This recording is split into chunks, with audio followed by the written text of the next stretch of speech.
I am Ravi Visvesvaraya Sharada Prasad. October is both the birth anniversary as well as the death anniversary month of Loknayak Jayaprakash Narayan.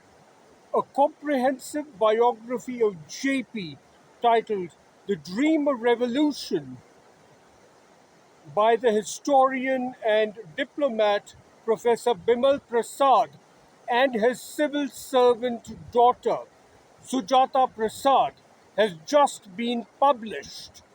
On JP's birth anniversary of 11 October, Professor Apurvanand of Delhi University wrote an article in the journal Scroll titled In 1974, Jayaprakash Narayan included the RSS in his movement.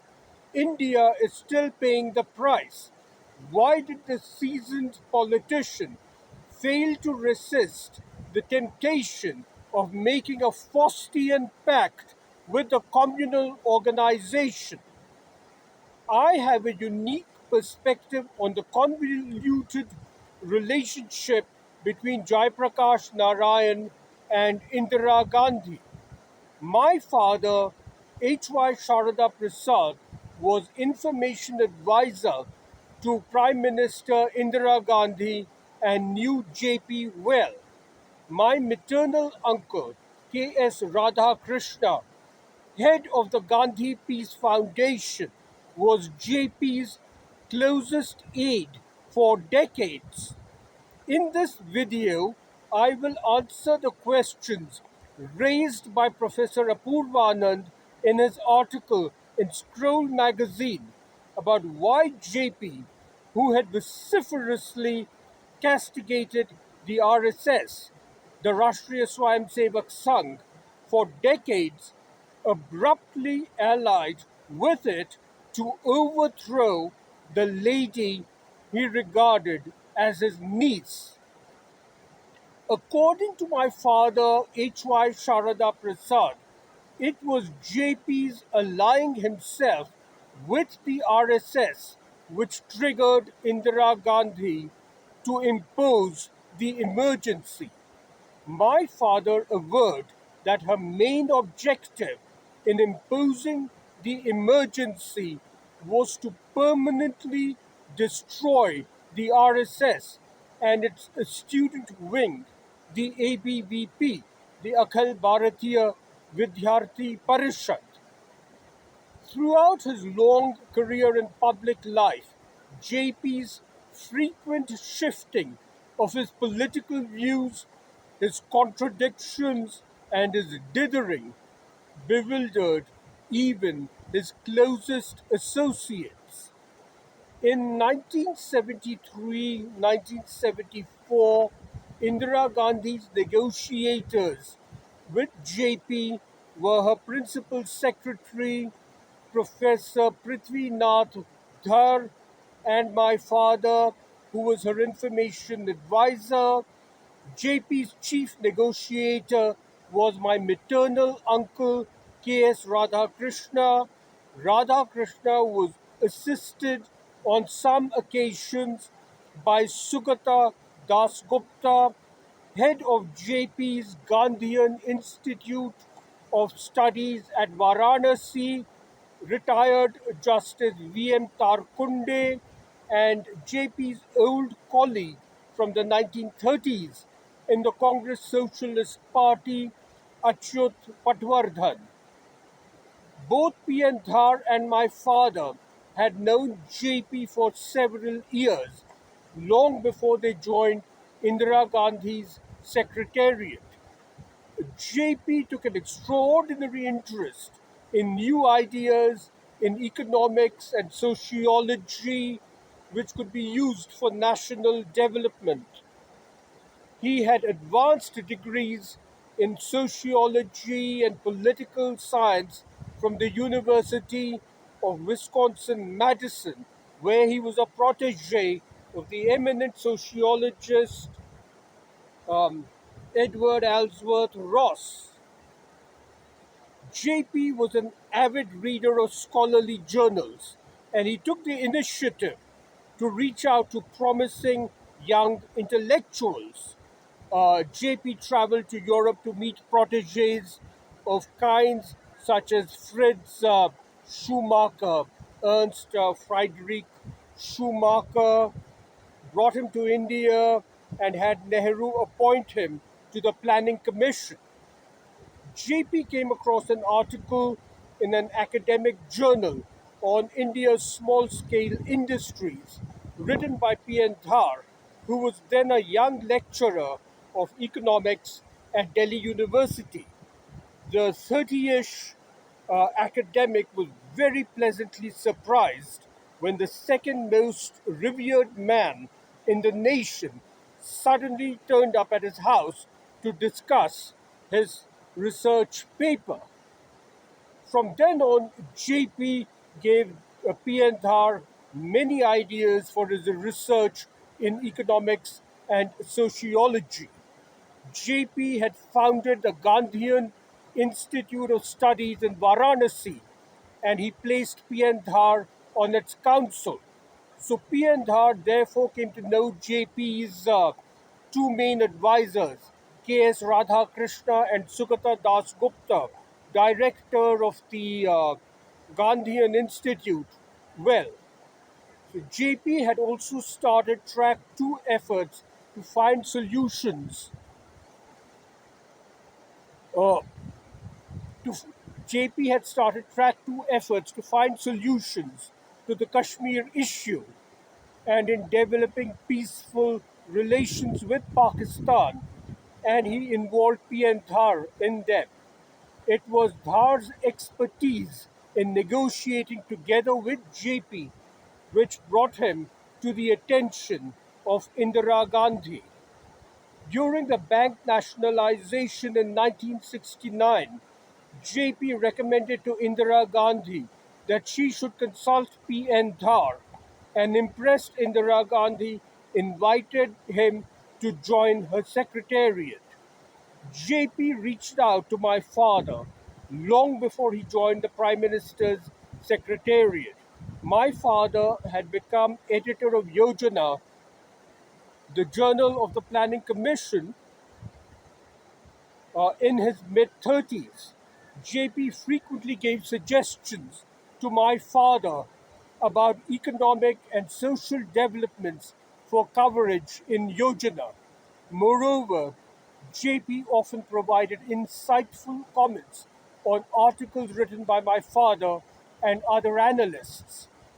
In 1968, while on a visit to Boston, JP sought a meeting with Subramanian Swamy, who was then a young faculty member at Harvard and MIT. Subramanian Swamy soon came to exercise a mesmerizing, hypnotic hold on JP. In July 1972, my maternal uncle K.S. Radhakrishna hosted JP, who had just suffered a heart attack, to recuperate at his ashram at Tippanagondahalli near Bengaluru. And my uncle Radhakrishna invited several of JP's friends to keep him company. JP repeatedly expressed his anguish and disappointment in the directions in which Indira Gandhi was leading the nation. It was there at this ashram that Subramanian Swamy persuaded JP, who had retired from party politics in 1954, to devote himself to social work, to re enter active politics, to lead the opposition to Indira Gandhi. Sanjay Gandhi and his cabal tried to sabotage the negotiations that P.N. Dhar and my father were conducting with K.S. Radhakrishna, Sugata Dasgupta, V.M. Tarkunde, and Achyut Patwardhan. To avoid Sanjay Gandhi's ubiquitous informers, my father and my maternal uncle would arrange to accidentally bump into each other while buying vegetables behind Khan Market, or to meet by chance during early morning walks in Lodi Gardens, where they would speak to each other quietly in Telugu under an isolated clump of trees. But every time the negotiators thought they had reached an agreement, JP would shift the goalposts. K.S. Radhakrishna and Sugata Das Gupta were never clear as to what JP expected them to achieve, let alone what he wanted from Indira Gandhi. And Indira Gandhi thought that JP had been a very confused man for decades, and she dubbed him theoretician of chaos. She cautioned Piantar and my father not to expect a lasting agreement because of JP's vacillating and indecisive nature. Under instructions from Indira Gandhi, Piantar and my father agreed to all of JP's demands except the dissolution of the Bihar Assembly. They entreated JP to sort out his differences with Indira Gandhi at the polls, since elections to the Lok Sabha were required to be held before March 1976. But not only did JP continue to insist that he would physically prevent legislators from entering the assembly building and government officials from attending their offices, JP added further demands of electoral reforms. And in his article in Scroll magazine, Professor Apurvanand asked, why did JP copy the methods adopted during the freedom struggle, such as asking the students to boycott universities and colleges for a year, calling upon people to not cooperate with the government, even going to the extent of asking the police and security forces to not obey the government? My assessment is that JP, the hero of 1942, remained stuck in the revolutionary ethos and idée fixe of 1942. And the answers to Apurvanand's questions lie later in his own article, where he wrote, he was always hailed hero of 1942. But did he want to be remembered as the leader? Was he therefore playing out that fantasy of the freedom struggle 27 years later? My father reminded JP that the founding fathers of our parliamentary democracy had recognized the dangers of continuing with methods of satyagraha and civil disobedience in an independent India, emphasizing B.R. Ambedkar's Grammar of Anarchy speech in the Constituent Assembly on 25 November 1949.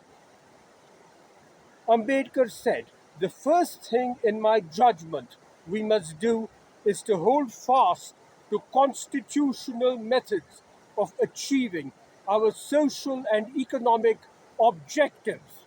It means we must abandon the bloody methods of revolution. It means we must abandon the method of civil disobedience, non cooperation, and satyagraha when there was no way left for constitutional methods for achieving economic and social objectives. There was a great deal of justification for unconstitutional methods. But where constitutional methods are open, there can be no justification for these unconstitutional methods. These methods are nothing but the grammar of anarchy, and the sooner they are abandoned, the better for us. My father wrote in Realpolitik magazine in 2006, the opposition parties cannot be exculpated from their share of blame. The trouble is with the unresolved issue of satyagraha in a parliamentary democracy. All governments, whether colonial or autonomous, react the same way when their existence or legitimacy is questioned. The British arrested Gandhi and Nehru's daughter, in turn, arrested a person identified with Gandhi and Nehru. Indira Gandhi remarked to her aides that JP's destructive behavior was because he was sexually frustrated, and Mahatma Gandhi had unfairly imposed a vow of celibacy on JP and his wife Prabhavati Devi ji after their marriage, which they scrupulously adhered to. Just as Piendhar and my father were on the verge of convincing JP's team to settle his differences with Indira Gandhi at the polls in 1976, rather than by paralyzing the administration by strikes and gherao, Saeed Naqvi, who had been reporting on the JP movement, wrote a report in the Statesman newspaper giving details of these secret negotiations. While it was a scoop by Saeed Naqvi, its consequences were that the negotiations that P.N. and my father were conducting with K.S. Radhakrishna and Sugata Dasgupta had to be terminated immediately, which played right into Sanjay Gandhi's hands. Keeping her son Sanjay Gandhi in the dark, Indira Gandhi then enlisted Baron Archibald Fenner Brockway to mediate on her behalf with JP, with the mandate to agree to all of JP's demands except the dissolution of the Bihar Assembly. The 86-year-old Kolkata-born Lord Fenner Brockway had been a close friend of both Nehru and JP, but JP escalated his demands from the dissolution of the Bihar Assembly, insisting to Brockway that he would now settle for nothing less than the immediate resignation of Indira Gandhi from the prime ministership. JP summoned Chandrasekhar, whom he considered as his ideological heir, to discuss his negotiations with Brockway. Chandrasekhar, then a Congress MP and the leader of the Young Turks faction in the Congress party, informed Indira Gandhi that he was going to meet his mentor JP. She told him to report back to her as to what JP really wants.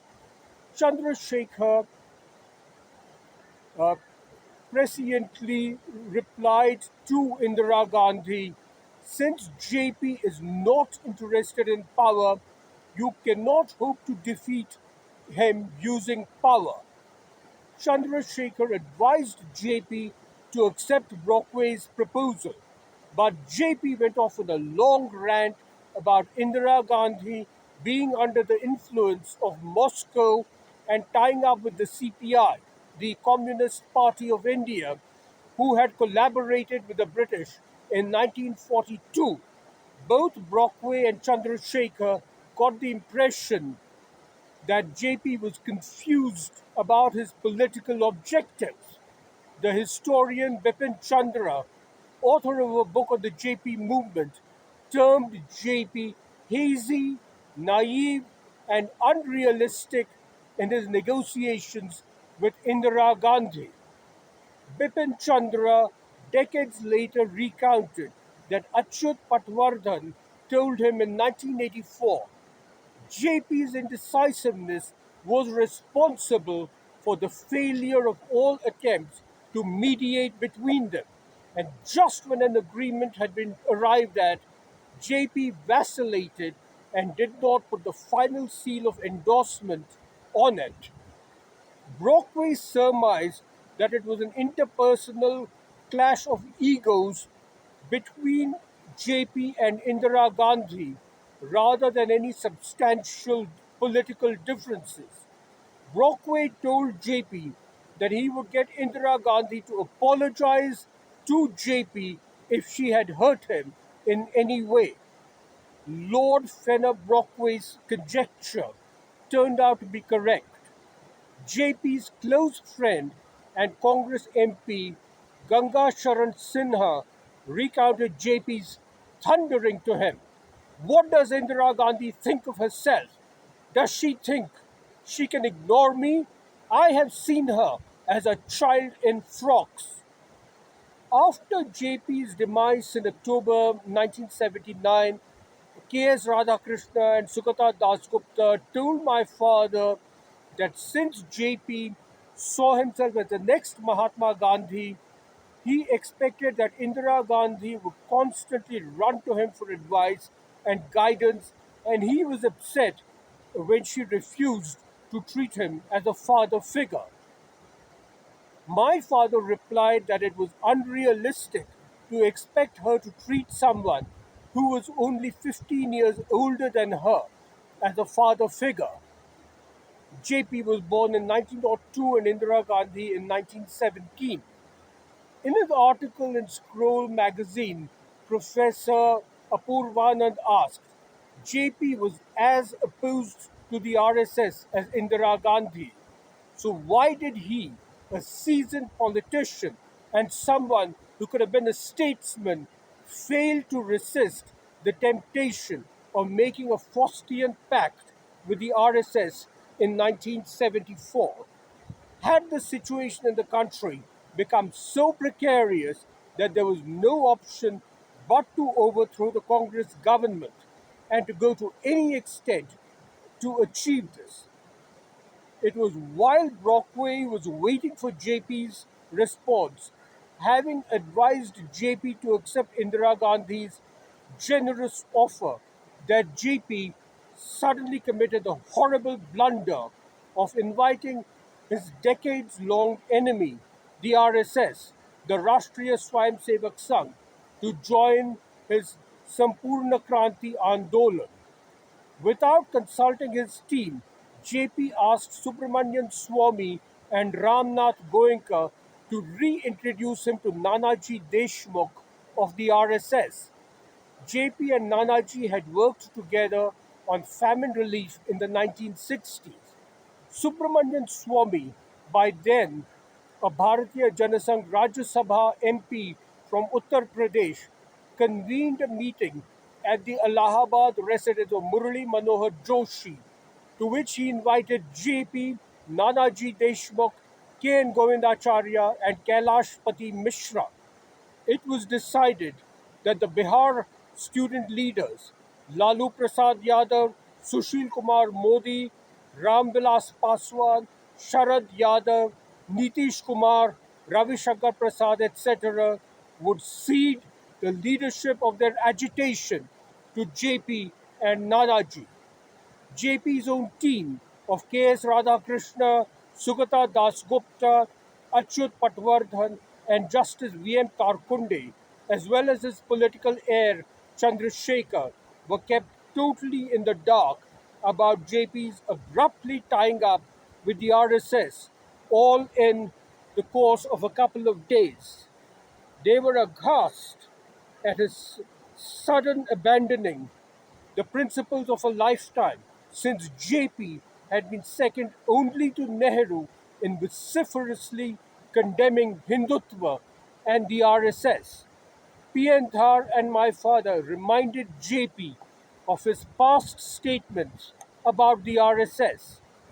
Although almost every religious community has its own brand of communalism, Hindu communalism is more pernicious than the others because Hindu communalism can easily masquerade as Indian nationalism and denounce all opposition to it as being anti national. Some, like the RSS, might do it openly by identifying the Indian nation with Hindu Rashtra. Others might do it more subtly. But in every case, such identification is pregnant with national disintegration because members of other communities can never accept the position of second class citizens. Such a situation, therefore, hastened the seeds of perpetual conflict and ultimate disruption. Those who attempt to equate India with Hindus and Indian history with Hindu history are only detracting from the greatness of India and the glory of Indian history and civilization. Such persons, paradoxical though this may seem, are in reality the enemies of Hinduism itself and of the Hindus. Not only do they degrade the noble religion and destroy its Catholicity and spirit of tolerance and harmony, but they also weaken and sunder the fabric of the nation of which Hindus form such a vast majority. So, this is what my father reminded JP of his past statements castigating the RSS. And my father admonished JP that if his wife Prabhavati Devi ji were alive, she had passed away in 1973 after a long, painful illness, plunging JP into deep depression. That my father told JP that she would never have allowed him to ally with the RSS. Prabhavati Devi ji was a staunch Gandhian and she possessed sound political judgment. And as the closest friend and confidant of Indira Gandhi's mother, Kamala Nehru, Prabhavati Devi ji would have helped bridge the rift between JP and Indira Gandhi, which was essentially a clash of two massive egos. JP later explained that he required a cadre based organization to take on the might of Indira Gandhi. The only two cadre based organizations were the Communists and the RSS. JP added that he would never forgive the Communists for collaborating with the British during the Quit India movement. So he had invited the RSS to join his movement, but hoped that he would be able to persuade the RSS to abjure its communalism. But JP then foolishly referred to the RSS as the muscle power of his struggle. This unfortunate terminology reminded Indira Gandhi of the years when JP had led a guerrilla warfare campaign against the British out of Nepal. She feared that the forces unleashed by JP would spiral out of his control and there would be violence on a mass scale. The Bihar agitation had been begun by the ABVP, and Indira Gandhi was well aware that most revolutions in Europe had originated as student agitations. Raja Dinesh Singh visited JP, who was staying with my maternal uncle K.S. Radhakrishna.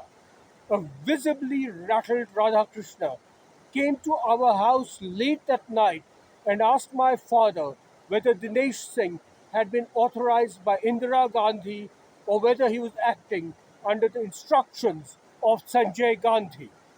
JP then foolishly asked Yani Zail Singh and Sheikh Abdullah to reopen the dialogue with Indira Gandhi on his behalf.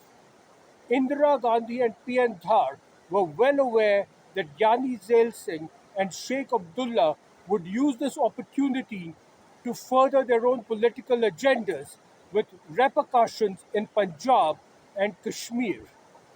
JP blundered again by praising Jagjeevan Ram as an able administrator, further raising Indira Gandhi's suspicions. She caustically remarked that those who were rallying against corruption were themselves taking support of corrupt people. JP reacted sharply, and relations between the two plunged to a new low. As a last resort, Indira Gandhi sent messages to JP advising him to re evaluate the dubious company he was keeping and to closely examine the sources from where the funding of his movement ultimately originated. She had shown my father intelligence reports that the organizations which were funding JP's movement were in turn being funded by foreign intelligence agencies through a series of intermediaries. She was prepared to dissolve the Bihar Assembly if JP would first call off his agitation and sever his links with the RSS. But JP interpreted Indira Gandhi's tactfully worded advice as an attack on his integrity and patriotism, and he replied to her harshly. JP nominated the RSS stalwart Nanaji Deshmukh as General Secretary of his Lok Sangharsh Samiti. Indira Gandhi regarded Nanaji as the most formidable of her opponents. This marked the point of no return. On 4 November 1974, JP and Nanaji Deshmukh led a massive rally in Patna. The police beat up JP with lathis, breaking his collarbones, elbows, and legs. Nanaji Deshmukh courageously threw himself over JP's unconscious body and himself suffered from grievous injuries but saved JP from certain death. Raghu Rai's memorable photographs and Saeed Naqvi's eyewitness reports in the Statesman newspaper horrified the nation and caused public revulsion against Indira Gandhi. The Home Ministry denied that there had been any attack on JP, and even Congress MPs were aghast at this blatant lying. After this brutal attack, JP nominated Nanaji Deshmukh to lead the struggle against Indira Gandhi if he were to be incapacitated. Nanaji Deshmukh in turn nominated Sundar Singh Bhandari and Dattopant Thengadi of the RSS to take over the leadership of the movement if he were paralyzed or killed. JP was now totally in the grip of the organization which he had castigated for decades, and he addressed the RSS in March 1975, declaring, "If the RSS is fascist, then so am I." Regarding JP's confused decision making, vacillation, and indecisiveness in the time period of 1972 to 1976, my hypotheses are: it is probable that JP's diabetes and cardiac problems and kidney diseases would have caused mental confusion. The horrific physical torture meted out by the British in jail in the 1940s could have caused brain damage whose effects were manifested decades later. The device of his wife Prabhavati Devi ji, who was a staunch Gandhian and had sound political judgment after a long, painful illness, threw JP into deep depression and would have clouded his judgment. My father had told JP that if Prabhavati Devi ji were alive, she would never have allowed him to ally with the RSS, and several members of JP's camp agreed with my father's view. The attack on JP by Congress workers in Ludhiana railway station, where he was strangled and his neck vertebrae broken, could have resulted in brain damage. The physical attacks on JP by Mamata Banerjee and other Congress workers in Kolkata and by the police in Patna in November 1974, where his collarbones, arms, and legs were fractured, would have affected him badly. Even as late as June 1975, the Young Turks faction in the Congress, Chandrasekhar, Krishnakant, Mohan Dharia, Ramdhan, tried to bring about a rapprochement between Indira Gandhi and JP, but Indira Gandhi rebuffed them and she had the Young Turks arrested when she declared the emergency. My father was of the opinion that JP and Morarji Desai had pushed Indira Gandhi into a corner and she characteristically retaliated, using 100 times more force than was necessary, as was her wont. On the evening of 25 June 1975, J.P., Moraji Desai, Rajnarayan, Nanaji Deshmukh, and Madan Lal Khurana addressed a mammoth crowd at Delhi's Ram Leela Maidan. In his mesmerizingly fiery 80-minute speech, J.P. recited Ramdhari Singh Dinkar's poem, Singhasan Khali Karo, Janata Aati Hai, and JP exhorted the army and police to not obey orders which they considered illegal and unconstitutional. Moraji Desai, usually a stickler for law and order, told journalists that they would surround Indira Gandhi's house until she resigned. Biju Patnaik admonished JP, I cautioned you not to take an extreme stance. Now that you've pushed Indu into a corner, she will retaliate harshly. Biju Patnaik pleaded with JP, I know Indu. Even now, please give her a face saving way of coming to a settlement with us.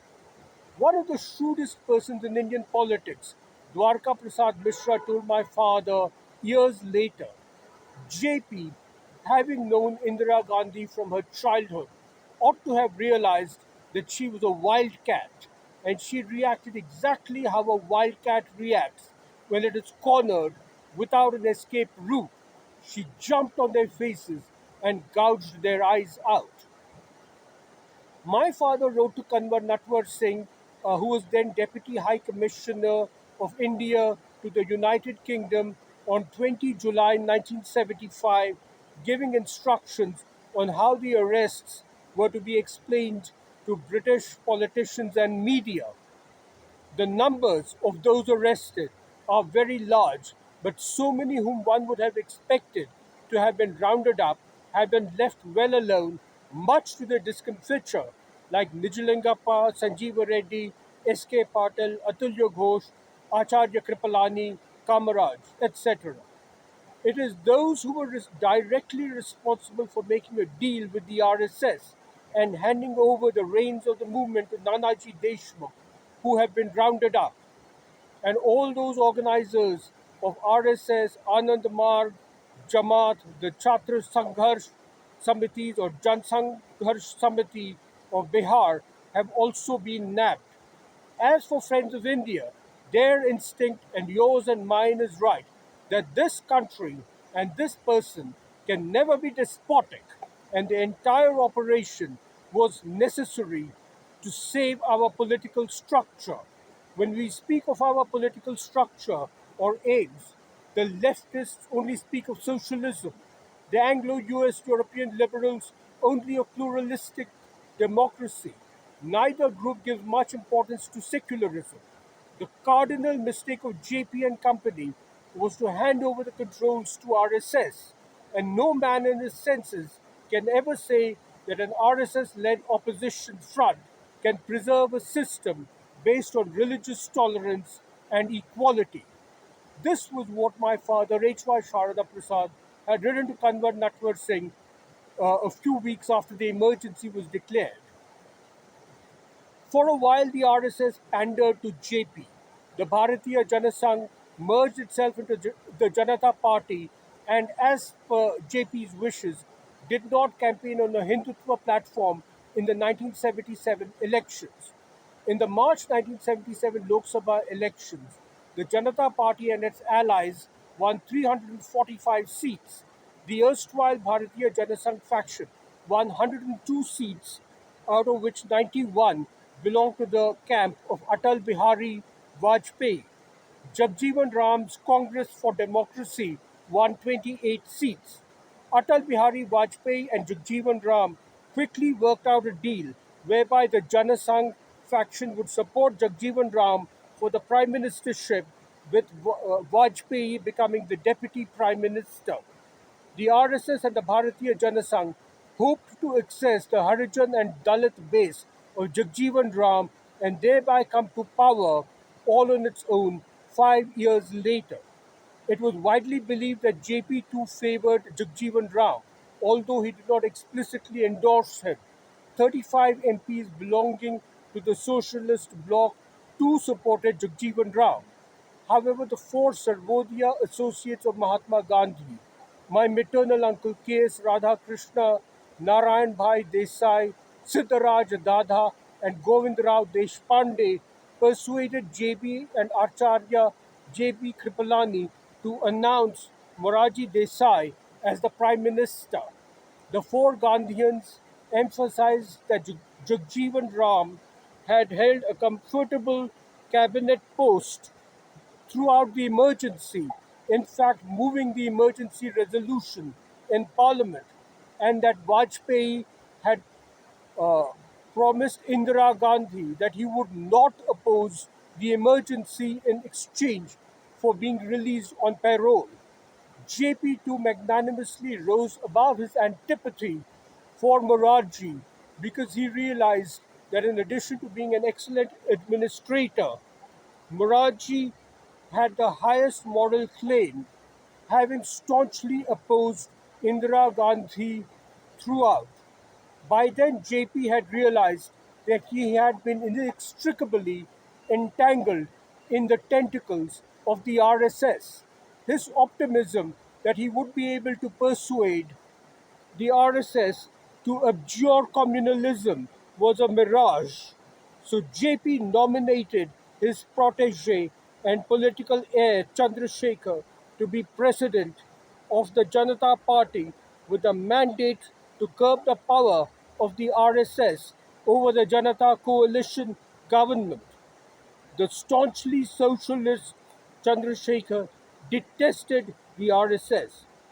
Moraji Desai's government fell apart in July 1979 over MPs refusing to sever their links with the RSS.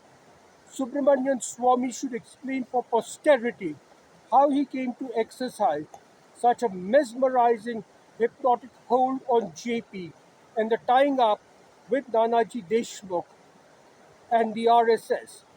With his closeness to both JP and Indira Gandhi, Professor P. N. Dhar had accurately summed up the conflicts between them.